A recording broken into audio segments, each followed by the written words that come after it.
अगर आप नौकरी में हैं तो आप दुखी हैं, अगर आपको निकाल दिया जाए तो आप दुखी हैं, अगर आप शादीशुदा हैं तो आप दुखी हैं, अगर शादी नहीं हुई तो आप दुखी हैं। समस्या क्या है? ये वो चीजें हैं जिनकी आपने आकांक्षा की थी। जब वो चीजें हो रही हैं जिनकी आप आकांक्षा करते हैं तो आप दुखी हो रहे हैं। इस पर गौर किया जाना चाहिए।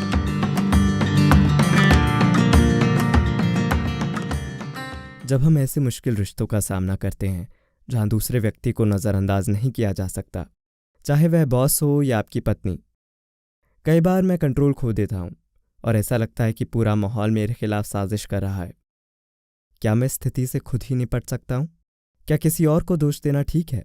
आपके हिसाब से जीवन में सकारात्मकता वापस लाने का क्या तरीका है? देखिए, इसकी सबसे अच्छी बात यह है कि आप उनमें से केवल एक का सामना करते हैं, या तो बॉस या पत्नी। कभी भी दोनों एक साथ नहीं होते। तो आप इधर उधर जा सकते हैं। सेना से जुड़े होने के कारण आप कुछ समय के लिए पत्नी से बच सकते हैं और कुछ समय के लिए बॉस से बच सकते हैं। दूसरी नौकरियों में उन्हें हर दिन दोनों का सामना करना पड़ता है। माफ कीजिए, मैं यूं ही मजाक कर रहा हूं। वैसे भी देखिए, आप न तो अपनी पत्नी के बिना रह सकते और ना ही बॉस के बिना। दोनों आपके जीवन में जरूरी है। आपने करियर की तलाश की और आपको नौकरी मिली, आपको एक बॉस मिल गया।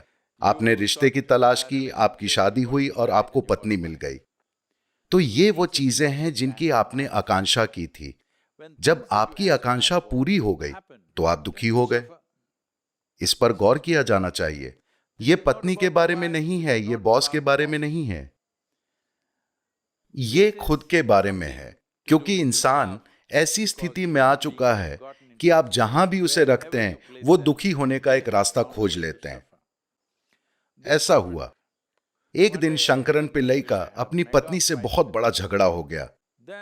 फिर गुस्से में वो घर से निकला और शाम को चल दिया।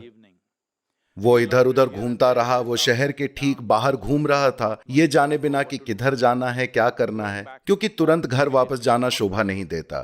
फिर उसने देखा एक साधु, एक सन्यासी बैठा हुआ था। शाम या रात के लिए पेड़ के नीचे बैठ रहा था। शंकरन पिल्लई ने देखा कि साधु काफी व्यवस्थित था और बिना किसी परेशानी के लग रहा था। पेड़ के नीचे वे अच्छे से बैठा था। फिर वो उनके पास गया और कहा, साधु महाराज, बीवी बहुत परेशान दे रहा है, कुछ सुलभ उपाय है तो बोलो। साधु ने उसे ऐसे देखा, बेवकूफ, सुलभ उपाय है तो मैं क्यों साधु बन के यहां बैठ रहा हूं।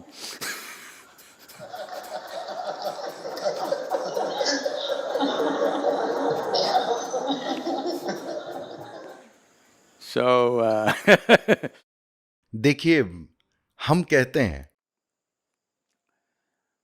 जीवन एक गेंद के करतब जैसा है। अगर आप अकेले हैं तो बस एक गेंद करना आसान है।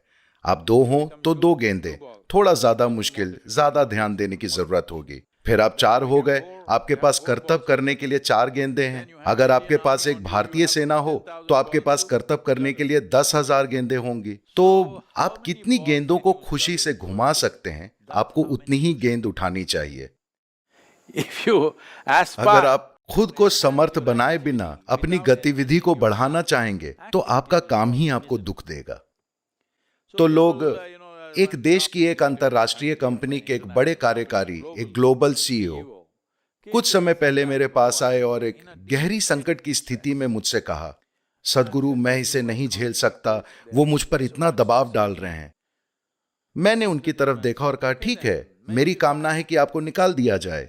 उन्होंने कहा, नहीं नहीं सद्गुरु, आप क्या कह रहे हैं। मैंने कहा, अरे आप अपनी नौकरी को इतना झेल रहे हैं, मुझे यकीन है कि कई लोग आपकी जैसी नौकरी पाना चाहते हैं। अगर आपको नौकरी से निकाल दिया जाए तो आप खुशी से समुद्र तट पे घूम सकते हैं। नहीं नहीं सद्गुरु, मेरे साथ ऐसा मत करिए। अगर आप नौकरी में हैं तो आप दुखी हैं, अगर आपको निकाल दिया जाए तो आप दुखी हैं, अगर आप शादीशुदा हैं तो आप दुखी हैं, अगर शादी नहीं हुई तो आप दुखी हैं।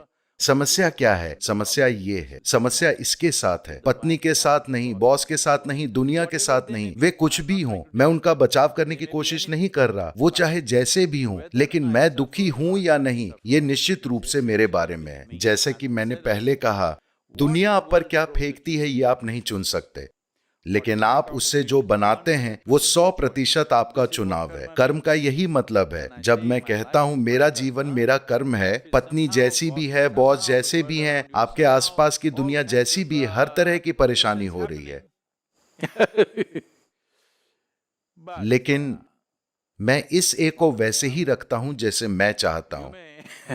मुझे पता है कि आपका दूसरे तरह के दुश्मन से सामना है, पर हम हर दिन हर तरह के लोगों का सामना करते हैं। जिन लोगों से मैं कभी नहीं मिला, जिन्हें मैं नहीं जानता, वो रोज मुझ पर जहर उगल रहे हैं। मुझे नहीं पता वो जहर आता कहां से है। शायद ये उनके शरीर में मौजूद एक्स्ट्रा प्रोटीन है, मुझे नहीं पता। पर वे लगातार हर तरह की चीजें करते हैं। हम जो कुछ भी करते हैं उसमें हर तरह की रुकावटें डालते हैं। हम जो कुछ भी करते हैं वो बड़े पैमाने पर लोगों की खुशहाली के लिए होता है, लेकिन वे उसे पसंद नहीं करते। There are people campaigning right now against me today. मेरे खिलाफ अब भी लोग दुष्प्रचार कर रहे हैं कि पेड़ लगाना खतरनाक है। ठीक है, उनका अस्तित्व में होना ही खतरनाक है। तो लोग आपके साथ क्या करते हैं, दुनिया आपके साथ क्या करती है, वो ऐसा ही होता है। आप अपने लिए क्या करना चाहते हैं ये आपके हाथ में, ये आपका कर्म है। मेरा जीवन मेरा कर्म है कहने का यही मतलब है। मैं जैसा हूं वो 100% मेरा बनाया है। कोई भी तय नहीं कर सकता कि मैं अभी कैसा रहूंगा। ये मैं ही तय करता हूं कि मैं अभी कैसा हूं। अगर आप तय कर लें कि आप अभी कैसे हैं, तो क्या आप खुद को आनंदित रखेंगे या दुखी? अगर आप इस सवाल का जवाब दे सकें